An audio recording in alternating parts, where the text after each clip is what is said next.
All right, this is 10 plus tips and tricks for beginners or advanced players, because I know a lot of you players out there that plat and above, y'all still don't know some of this stuff, or you just don't do some of this stuff. So let me just give you a refresher real quick. Stick around to the end of the video to listen to the best tips that any player could use for this game.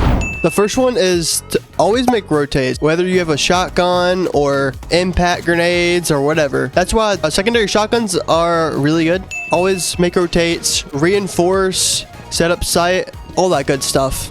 Reinforcing is literally it's blocking the line of sight for the enemies, because without that they can just shoot through the wall. But if you have a reinforcement, they have to use utility, gadgets, stuff like that to actually get it down.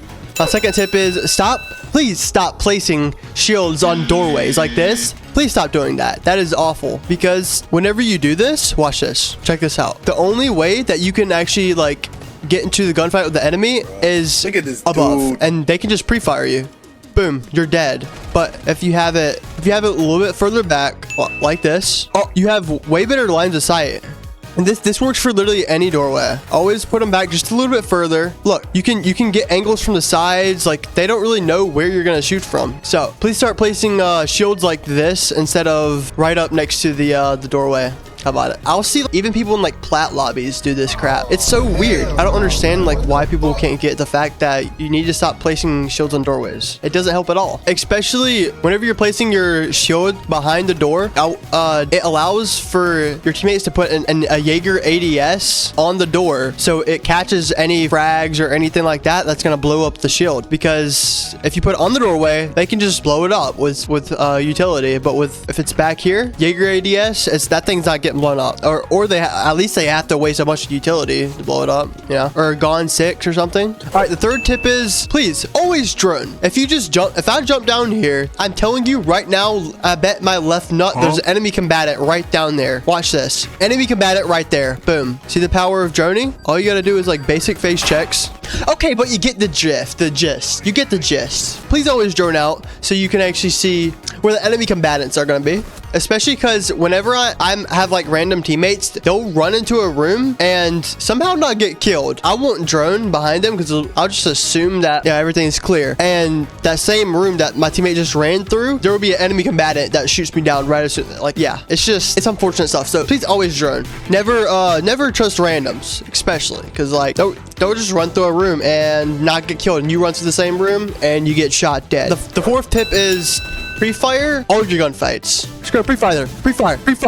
Oh, boom. All right, pre-fire. Start shooting your gun before you get past the doorway. See, like this guy right here? Like, before he gets past the doorway, boom, pre-fired. The other guy should have pre-fired. Pre-firing is way better than peeking out and doing that, because that's just normal peeking, okay? But if you pre-fire, you get the advantage by... See, I'm already shooting instead of trying to react if somebody's actually there or not. The fifth tip is baiting your enemies. What I mean by that is you can bait the enemies by starting to place the diffuser and then hopping right off of it just to shoot them, because they're gonna come running to kill you because they don't want you to plant the diffuser.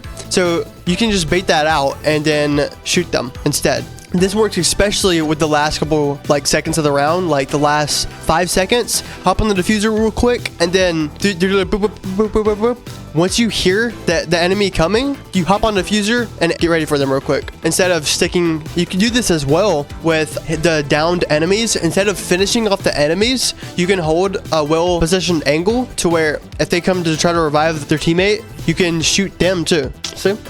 You can even bait your downed teammates. If a guy knows that he downed your teammate, you can just hold an angle. Pretend like your teammate is like right there. Pretend like somebody downed your teammate. Boom, teammate's down. You can go for the revive, and when somebody hears you reviving, instantly stop the revive and kill him. The sixth tip is please stop crouch walking. I see way too many of y'all crouch walking around the map thinking that you're playing Hitman or something, trying to be stealthy. You're just wasting time. And especially in low rank lobbies, players will have their crosshair aimed lower, like at your chest or something, which is going to be head level. if you're crouching. There's not a whole point in crouch walking around the map unless you're trying to sneak up on somebody or something. Even then, you're better off just swinging them instead of trying to sneak up on somebody. My 7th tip is cooking grenades. Cooking grenades is way better than just immediately throwing it. If you throw it and then cook it, you can immediately blow somebody up. It's like an impact grenade almost. That's why grenades are so good. It's not just because they can just blow like stuff up. It's because you can cook them. You can throw them, like cook them and throw them at the ceiling, and it will be like an impact, but it will kill somebody. You can throw them at the walls and stuff like that to blow somebody up, or just to make like a hole or something. Yeah, just always cook your grenades. If I had a grenade and I threw it all the way back there, somebody was back there, just quick peek, throw it. Boom, they're dead. Instead of throwing it and then letting them have the time to actually run away. All right, my 8th tip is when you're playing Cade and you're electrifying a wall, go under the ground and then throw your Cade claw under where the reinforced wall is. See, under the ground, and now like no drones or anything like that can get it. They literally can't get the wall right now unless they went under the ground. 8th tip is always put your barbed wire kind of in the middle of the stairs, but at the bottom of the stairs. So you'll hear the sound cue of them breaking the barbed wire before they even get into the gunfight with you. You have to get on the stairs, like right there. They're breaking the barbed wire, and then you hear them boom, boom, boom, boom. Instead of you placing it like right there, they can sit behind the wall and just break it right there. And that goes for barbed wire, any type of like utility that they have to break down. Barbed wire, thorn traps, lesion mines, anything like that that'll give some type of sound cue. That's way better than putting it closer to you. If you put it further away, you can get a sound cue that they're there before you even get to the gunfight, which helps you be able to pre-fire them and know exactly where they are.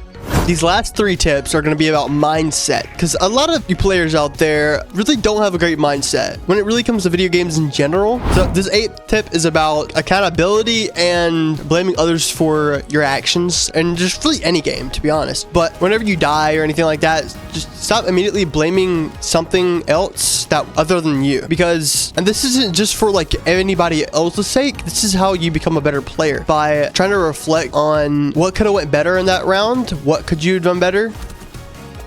What are you doing? I get the initial like, what are you doing, or something like that, you know? But actually like blaming somebody like for the whole match, that's crazy. That's crazy. Whenever you lose a match, 9 times out of 10, there's going to be like your fault at some point. Like if it wasn't like your fault at all, then you could have aced everybody. So you went wrong somewhere during the match. You just got to reflect on that part. Now, sometimes it is blatantly obvious that your teammates are probably not doing good at all. But yeah, but instead of just straight up saying that it's their fault, you're much better off not blaming somebody else. And this will help a lot with this next tip, which is stop getting so angry. I swear, like some people will lose a round and then they'll be like so mad, like it's the end of the world or something. Like, come on, bro, it's just a game. You have another round. It's not the end of your life. I mean, I get like yelling or whatever, like what I said earlier, what are you doing or something like that, like, but actually like staying mad games and rounds to come just because you died like that one round or that one match, like just because you didn't do great. Come on, bro. Everybody has bad games. You just gotta try to do better the next game.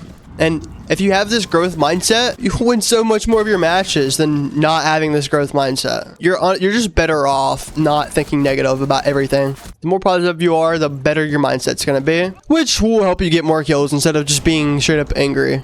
And not being angry will also help your team coordination, playing with your team, because if you're mad, your teammates are going to get mad for you getting mad, probably. It's just not a good team dynamic.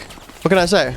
That's how a lot of people just get tilted in this game. And that's how a lot of people lose. They'll just get tilted and they'll stop playing with their teammates, or they'll start team killing their teammates even. They just lose the round, or the match in general. And that's what sets really good players and just good players apart. Because if you want to be really good at a game, you have to actually overanalyze the situation. Oh, yeah, I died because of that. Yeah, I could have done better there. Instead of, bro, you serious? Like, my team is garbage. What? Your team might be garbage, but if it comes to every situation of you blaming your teammates, just try that a little bit more than blaming your teammates. You can still blame your teammates, but like not for every little thing, you know? Because sometimes it wasn't even their freaking fault and you blaming them anyways. The 10th and last tip, have fun, bro. At the end of the day, it's just a game, and that's what video games are for, you know? Just have fun. Sometimes it can be a little bit frustrating, I get it, but your main objective should just be to have fun. Ranked is rank. It's not the end of your life. You can always play another match. All these last 3 tips will help each other in general. If you just try to have more fun and think of the game more as a game instead of, I got to win this. I literally have to win this no matter what. Like, what? Why do you like have to win it? Like, I know you want to win it, but like, unless it's like you're playing competitive in this game and like playing for money or something, there should be no reason why you're not just trying to have fun, you know? Maybe you want to win, but have fun at the same time, you know? It's not that serious. It's really not that serious. Honestly, I think the less serious you take this game, and really any game, the better you'll do. I mean, of course, play good, but like if you play less serious and just wing it, you'll just play better. Your mindset would be better. Use these 10 tips for your next ranked games and follow me for more tips.